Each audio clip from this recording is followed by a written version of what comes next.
Starting your own practice is hard for many chiropractors. It's riddled with both struggles and successes.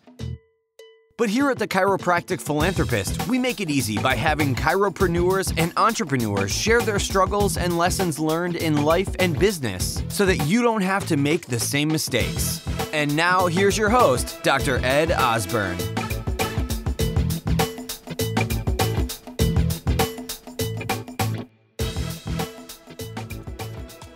What is it that trips up your office? Finding new patients, retention, teaching about holistic wellness, or is it patients who can't seem to kick poor health practices? As a business owner, a wellness practitioner, a teacher, a mentor, often an emotional support, as chiropractors, we have a lot to carry.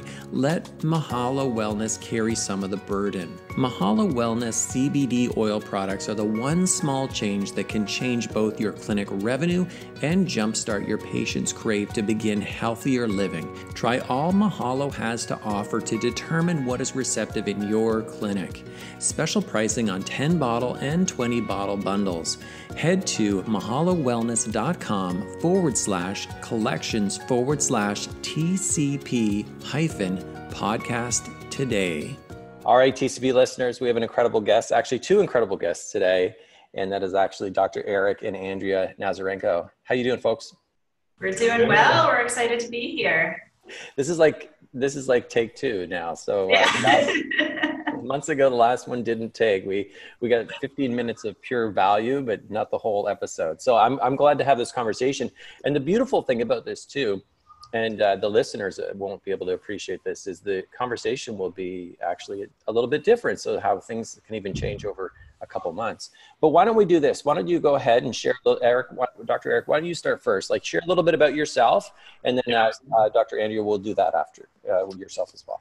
So yeah, as far as who we are in Lexington, South Carolina, we are a full body family wellness center. We're unapologetically family friendly. I tell all the new patients that. We had 6 new patients this morning that, they got to see the chaos that they realized that they just got into. And that's how we operate, unapologetically family friendly. And that's pretty much the culture that we created by design.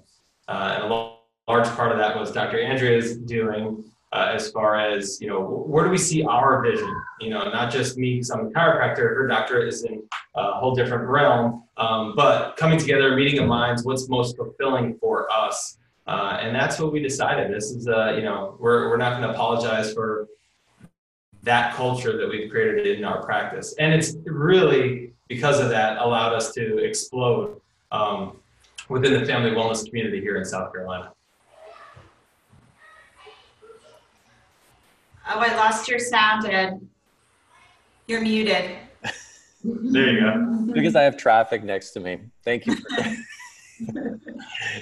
I've actually done about 320 of these, and I've never really made that mistake before, but thank you. But it's like 2 for 2.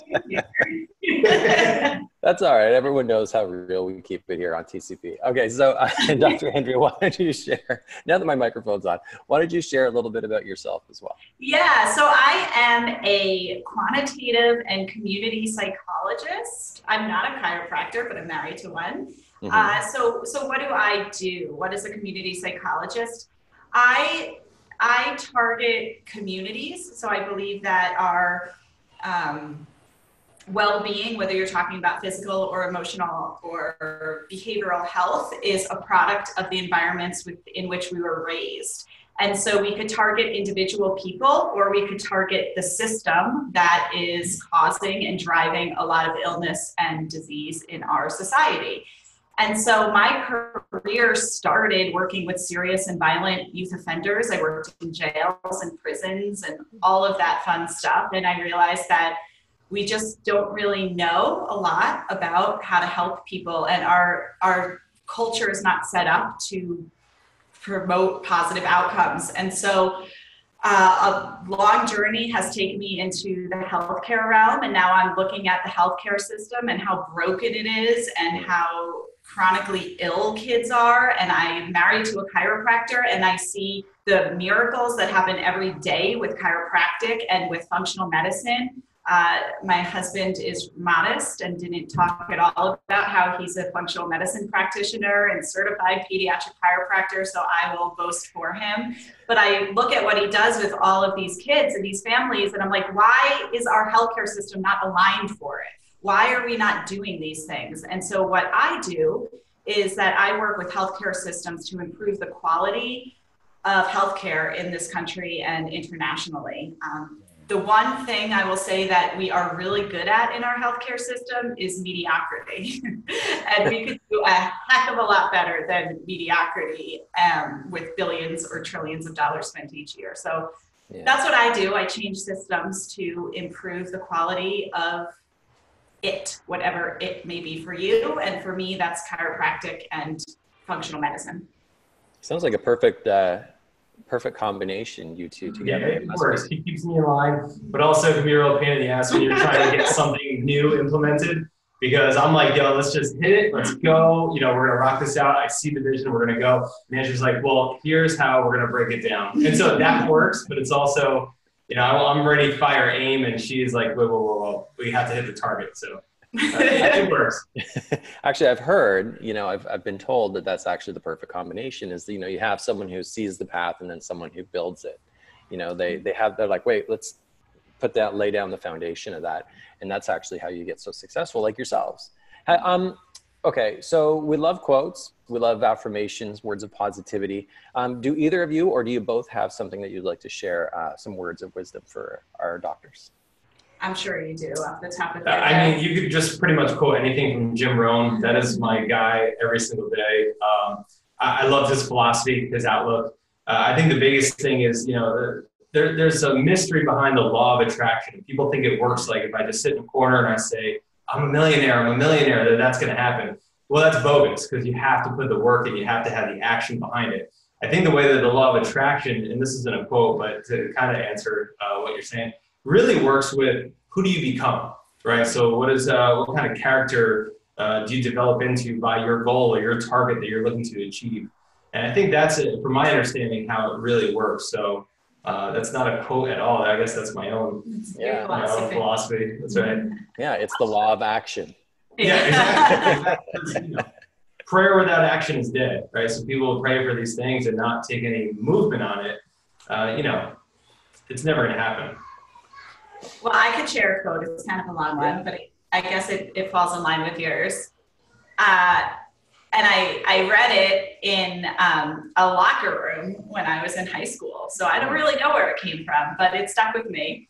It's most men quit when they get tired. Good men quit when they feel like they're about to collapse, but only the best know that the body tires before the mind and push themselves beyond all limits. Until these limits are shattered, can the unattainable be reached? Wow. Yeah. See how this works?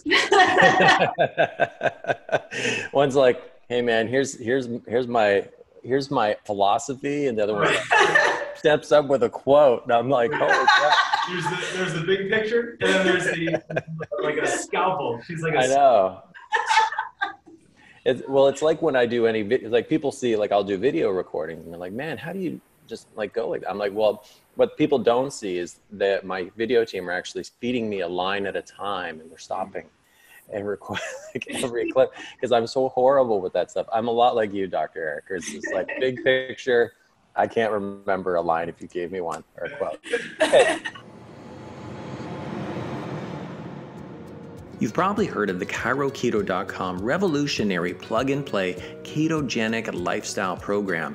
It's the perfect standalone or addition to any office weight loss program.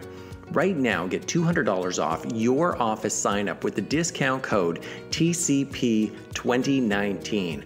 Go to ChiroKeto.com now and sign up.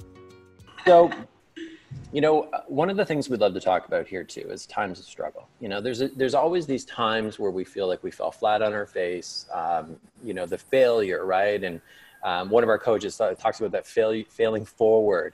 So is there ever a time that either of you experienced, or in business maybe, or practice together, where you really struggled, and what you kind of took from that experience and how you overcame, but now you actually apply that lesson to practice today? You want to go, or I think wants to take this one. So our office is in an old cotton mill, in fact, in South Carolina.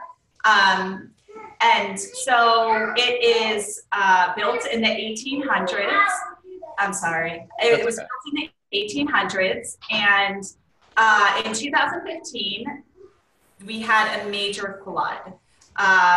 There was a big pond that they were using to generate electricity for our office, or the whole mill.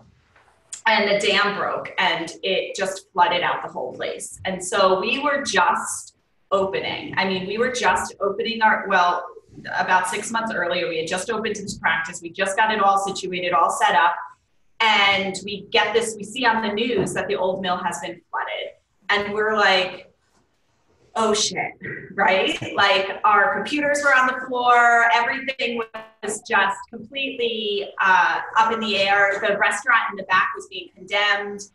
And it was just a really scary part of our life because we had, we put everything into this business and we opened up with, small business loans, and we knew we had everything calculated and everything worked out to a T. And then all of a sudden we have this flood and the building is collapsing. And we're like, oh my gosh, what are we going to do? And as it turns out, ironically, our guardian angels must have been watching because we were the only business that did not flood in the whole building. It turns out that our office was one of the original suites, and they tended to build things better back then than they do now. We were ironically the only ones with flood insurance as well. But what we learned from this experience is that there is a community of chiropractors out there. So we were new in our town, although Eric had been practicing for a while before that. And this terrible thing happened. But our community of chiropractors was not one in which it was like, hey, look, our competitor got knocked down. Let's steal some of their patients. Instead, it was, hey, do you need to use a table in my office? Hey, I have an x-ray machine you could grab onto. Hey, XYZ, fill in the blank. People came out of the woodwork to support us and to help us and to rebuild. And even though we were fortunate in that we didn't suffer a great loss from it, we still had that fear of what if this happened? And just the community and the love that came out of chiropractic, I mean, across the whole state, people who didn't even know us reached out to us to say, hey, we're here for you if you need anything. And it was a really powerful and potent message about how we're not in this to compete with other chiropractors. We're not in this to win at the game. We're in this to improve the health of our state and our nation and our world. And when something bad happens, we're all in it together to do that mission. Beautiful. I mean, I love that too. I mean, I found that to be the case often too, is that you often feel like there's this real, everyone seems to have their little corner in chiropractic and we all kind of butt heads. But when the crisis comes, we all seem to kind of pull together for the most part, right? But that also brings me to this as well. I mean, that, you've both, and Dr. Eric, maybe you can speak to this, have created actually a resource for doctors, especially in the functional medicine, world. Why don't you tell us a little bit about that? Yeah, absolutely. So what we realized, we're, even though I'm big picture and I want to go ready, fire, aim, we don't roll anything out in this practice until it is ready. And by that, I mean that we know where it's coming from as far as being studied, that it's going to work. So Andrea was a huge help with that, getting to the research side of what we implemented with functional medicine. And what we realized was we've actually developed systems. So as we were doing this and developing our own systems, that this was something that could be replicated. And at first, my focus was really to get as many people under functional medicine appointments as possible while not giving up a single chiropractic adjustment. I'm a chiropractor first, and I need people to be adjusted. I need their functioning as well as they can for the functional medicine side to even work. What I realized, time is limited. Like you said, there's challenges. We can't be more than one place at one time unless you're teaching the teacher.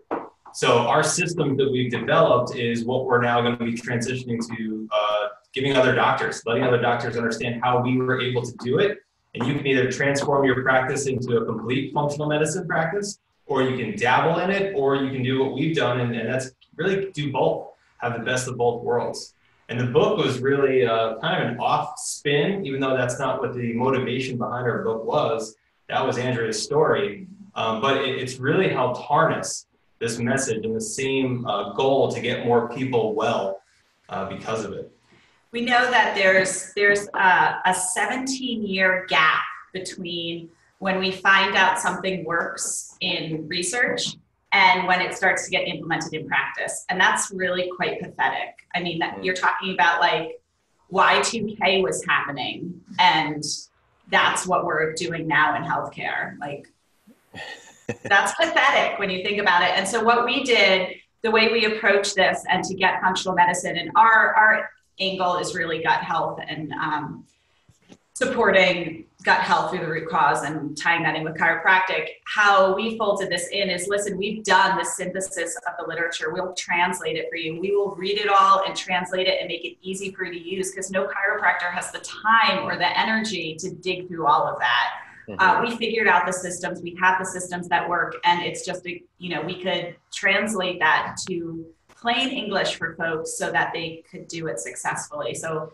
that's sort of our mission, to scale up and to move forward, to really take what we know and shorten that 17-year gap between something that works and actually getting it to people who could be helped by it. Yeah, so and it avoids the burnout that way too. Yeah. For me, when I started diving in, Andrew's a researcher by nature. She will read literature all day long. For me, I mean, I would rather probably poke my eyeballs out than read more than one paper if I don't have to. So to streamline it, again, that we know it works, and it makes it effortless for the doctor to implement. So right now, so just so I'm clear, I mean, if I was a doc who has a good chiropractic practice, but I want to bring in functional medicine, or I want to have that conversation, then you have a system which is duplicatable. Like, you can actually plug that system into my office. Absolutely. Okay. Very cool. And without you losing a single adjustment. So you still have your chiropractic practice, and you roll out functional medicine to whatever skill that you want. Everyone's an individual. We're not trying to make everyone's practice our practice. Yeah, that's key though, isn't it? Is that when I hear this conversation often is people, well, if I bring something else in, a modality or something else, an adjunct, that I'm actually devaluing the adjustment. And actually, I don't think that's true. I think you're actually adding value to the practice. And if your conversations are very clear as to, okay, this is what a chiropractic adjustment is, and this is what, I don't know, whatever the adjunct is, like, we're actually just helping you, support the adjustment or to support your health. And what we find is that, so if you think about the continuum of people who are out there who are potential chiropractic patients, there's some people who are never going to walk through the door of a chiropractor's office. And just that's sad, but I'm not going to target them. Then there's people who are going to be lifelong. They already know everything about chiropractic. They are your ideal chiropractic patient, and they're up here. And then there's those people who would be the ideal chiropractic patient if they just knew about it, if they just had that door open for them. And what functional medicine does for us is that we're talking to their pain. We're talking to the thing. They don't know that chiropractic could help them, but they do know, they've heard about this thing called functional medicine, or they've heard about gut health, or their stomach hurts. And so they're going to come to us, and then it links them into chiropractic. So it's a way to open the door to more people who might have only thought a chiropractor was for neck and back pain, but now they know so much more. Well, tell me about that. Like, I'm going to kind of pull from that of the stomach hurts, right? I mean, so the title of the book that you launched, or the book you have, is called When Food Hurts. Mm-hmm. And first of all, when I saw it, I was like, wow, that's a great title. That was really good. And then also it was like #1 on Amazon. Mm-hmm. And I think a couple categories possibly. I'm not really. Yeah, a couple countries and like 5 or more categories. We own chiropractic for a little bit, which I was proud of as a chiropractor. But I think what's mind-blowing to me is that from here on out, once it happens once, we can now call ourselves international bestsellers for the rest of our lives. So I was a little modest before, but I'll toot that horn right now.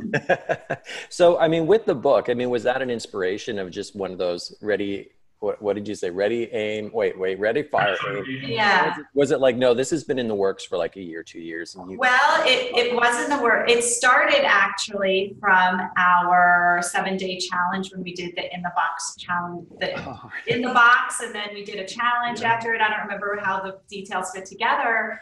And then what happened was, so we have a really, we're on social media all the time, and people would ask us questions because after that challenge, we started building, right? It started snowballing, all these different offshoots started happening, and people would ask us questions. And it was like, how do I fit the answer to that question in a comment box? Like come in for an appointment. That's all I can tell you. There's too much for you to know. And so I figured if we had a book, we could say, here is the answer. Read the book. And then the book is also used as a tool. So we have the tools, and it's part of the system for when we get docs on board, because the doctors we work with shouldn't have to be responsible for educating every single thing about gut health to their patients. But if they have a book that is aligned with what we're doing them and what they're doing in their office, then it's a tool to help support the patient and keep, continuity of care and all of that stuff. It's a way to link everything together. So the book is a tool to communicate stuff to patients and to support what we do in the office. And I'll rewind that back even further. The book is based on our lives, specifically Andrea's life. And so this book, before it was even written, really existed as her story, our story, from God, like 2 decades. 2000 a while back. Wow. So it's not really it's both educational, but it's a story. It tells a story throughout the book as well. It's motivated by my story, but it's an educational book about. It's an empowerment book. I think it's for people to understand and dive deeper and really feel empowered about. We had no answers when Andrea was going through her ordeal. Doctor after doctor were just dismissing her as this young girl wasting away. She must have an eating disorder. And they're like, you're not listening. You're not hearing us that she cannot eat food. It hurts every time she puts food in her stomach. And so there were no real answers. And so it was up to us. And that's a really strange place to be. We know your story. You have to figure things out on your own a little bit. And I think there's an empowerment with that, but there was also a lot of, it was a scary time. We didn't know where to go. So I think this book allows a bridge, if you will, to people that don't know which way to go, don't quite understand what's going on in their system and their bodies, and want to know more about intestinal permeability and leaky gut. We developed a gut happy lifestyle system, and that's the framework of the book. So you have to identify the problem, which is the root cause of whatever your health condition is. And that could be chiropractic related or gut health related. And then we keep it real simple. So it's add the good, remove the bad, and get support. And we kind of carry that through. I mean, there's so much complicated, people don't know what to do, especially now with all these diets, right? It's a million diets with a million different rules, and it squashes people because they don't know, it's too complicated. So pull it back. Is this good or bad? Yeah. Everything, everything that I see that's really hyper successful, or that, it's all comes down to real simplicity. If something's complicated, people just tend to give up, or they don't even start. Right. So that's the challenge with the book too, is you're talking about a complex thing. Leaky gut is a complex. We have to dive into that. We have to talk about that. And I think Andrea, who did the bulk of the writing, did a fantastic job navigating that. Where, look, this is going to be a little bit dry and informative, this section, but here's how it ties into life. Yeah. Very cool. Okay. So I'd like to take you folks, actually, before I do this, before I put you in the TCP time machine, I want to actually drop a couple links. I'm going to pimp you, we'll say. So if someone, you have a free group for the function, people who want to learn more, like doctors for that want to learn more about functional medicine and what you're doing. Yes, we have the Functional Doctors Functional Community is the name of it. It's a Facebook group. It's an open group only for chiropractors or other natural healthcare practitioners. And the point of that group is to support each other with integrating functional medicine, functional health, other services, whatever you want to call it, into their into their chiropractic office. So that's the notion of it. And then I talk a lot about implementation in that group and successful strategies to bring something new, whatever that is, into your office. Beautiful. Okay, so TCP listeners, actually, you can head over to thechiropracticphilanthropist.com. We'll have a webpage dedicated to our discussion with Dr. Eric and Andrea Nazerenko. And we're also going to have all the links and resources that they provided here today as well. So you can actually link right through from the website. Now, I'm going to put you both into the TCP time machine. We're going to split this up. You ready? Okay, so essentially we're going to send you back to, let's see. So for Dr. Eric, it's going to be to like when you graduated, okay? And then for Dr. Andrea, it's going to be, I don't know, should it be when you graduated possibly? I guess maybe. I don't know. So we'll do graduation. He'll go first. Okay. So basically, we're going to send you back to that point in time. Okay. You're going to you have all the knowledge and you have all the life experience that you have today. So we send you back to that individual. What would you say to that younger self, Dr. Eric? I know exactly what I would say because I've actually contemplated on this before, and that would be, don't beat yourself up because you're not where you want to be yet. So one of the downfalls as being a visionary type person and setting big goals and targets is when you're not there yet, you want to chew yourself up a little bit. You want to push that much harder. And some things just take a little bit of time to unravel and develop. So I was an associate for 4 years. And I remember at the time, I just kept feeling like, this is not what I want. I've always wanted my own business. I need to get this done. And I didn't have OPM, other people's money at the time. I didn't have a way to open up my own practice. So I was an associate. I didn't come out with money. I came out with debt. And so the challenge was wanting to be somewhere that I couldn't fathom how to get to yet. I would go back and tell myself, be patient, continue doing what you're doing, because you're going to learn a lot of lessons of what to do and not to do. And, keep your eye on the prize because that goal will come. And then all of a sudden you're looking at another target, the next thing. So it happens looking back very quickly in retrospect, but at the time it felt like forever. So don't beat yourself up and just basically stay the course, I guess. Stay the course and, be true to yourself, because I'm an optimistic person. And there were days where I just felt a little defeated, heading back down to a practice that I didn't like and wasn't mine and I didn't have much control over. It's temporary.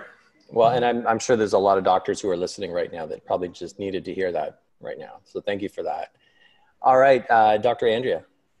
So mine is that I actually know something. So I think we go through school for so long and we talk to really smart people and other doctors or if you're in the holistic community, you're talking to other people who are well-versed in natural healthcare and all of this stuff that we take for granted.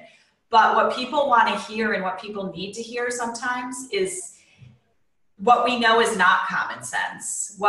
If you're talking about the power of chiropractic and what a chiropractor does, or you're talking about how to bring something new into your practice, or you're talking about how to make bone broth, right? Anything and everything that we do and we live, that's our lifestyle, but it's not common sense. And there's a lot of knowledge in that. And I think when I graduated, I graduated in academia. And so it's very hierarchical. There's always people who know more and do more and all that thing. And you kind of feel like a small fish who doesn't know anything, but what the world needs is what you do know. And so finding my voice, knowing that I had a voice, that I could share it with people and I didn't need more degrees or more certifications or more licenses to just go out and say it. That was empowering. Do you find, or do you both find sometimes like what we kind of know, and what we just sometimes assume everyone else knows this, like it's common knowledge, it's common sense, right? But the majority of people don't know what we know.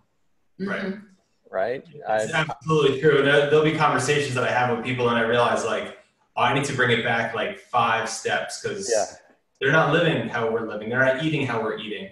They're not staying, active the way that we stay active. Mm-hmm. Yeah. I mean, and I do this actually even in the online world space. I'm like, wait a second, you don't know how to integrate this with that? I mean, like, come on, like everybody. Right. Just do it. Right. It's like, people are like, it's a whole other language for them. Yeah. Yeah. Awesome.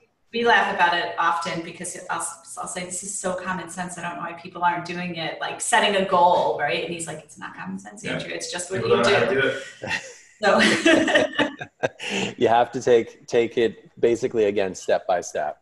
All right. So this is the point in the show where I love to actually drop some resources. So any resources that you have that could be something you're listening to. So podcast could be a book you're reading, could be someone that you're following on social media, anything at all that you think the doctors should go out and seek and learn more to actually expand their vision.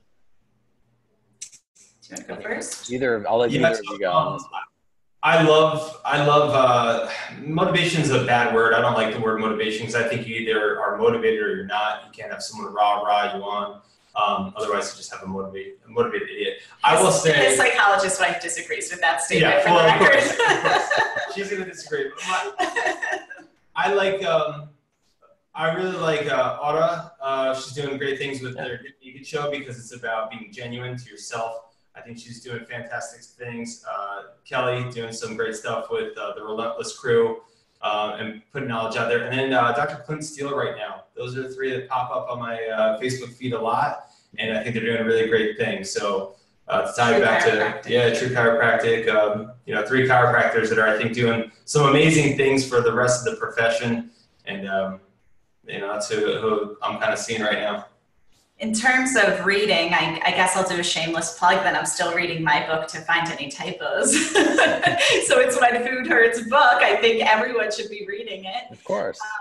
I'm also reading up on some copywriting because one of the things I've learned is that it doesn't matter how wonderful your message is and so much value that you have. If you're not writing it in a way that people want to hear it, then you're talking to the wall. And I feel that in the profession of chiropractic, we have so much to say and people tune us out because we're not speaking their language. So I've been reading up on I have some copyright books to figure out how to better articulate my message so people want to listen. And we're on the same playing field. We're not just talking about some jargon that people don't care about. Yeah. Very cool. I love this. I mean, this is what it's all about. It's about giving back and helping support other doctors in our profession, especially, those doctors who could be in those times where they're really struggling. That's what, the Philanthropist was built on, and that's what we'll continue to do. So I want to thank you so much for both giving back today. This is such a great episode. I think I'm going to pull the transcript actually, so for all the listeners, you can head over to thechiropracticphilanthropist.com. And you will find all the resources actually embedded inside of the transcript. We'll pull a full transcript, maybe even post the video as well as the audio inside of the page that we have dedicated. So thechiropracticphilanthropist.com. If you're listening on your mobile, go ahead and open your show notes. You'll find the links right there. All right, docs. Thanks so much for being on the show and giving back today. Thanks for having us. Thank you so much. Appreciate you. So you've heard the struggles, you've heard the successes, and this episode is done. But there's still so much more to come and so much more to learn. Head on over to thechiropracticphilanthropist.com and sign up for our newsletter, where you'll receive free practice building tips and strategies, including how to market your practice with your very own podcast and so much more. Thanks for listening, and we'll see you next time on The Chiropractic Philanthropist.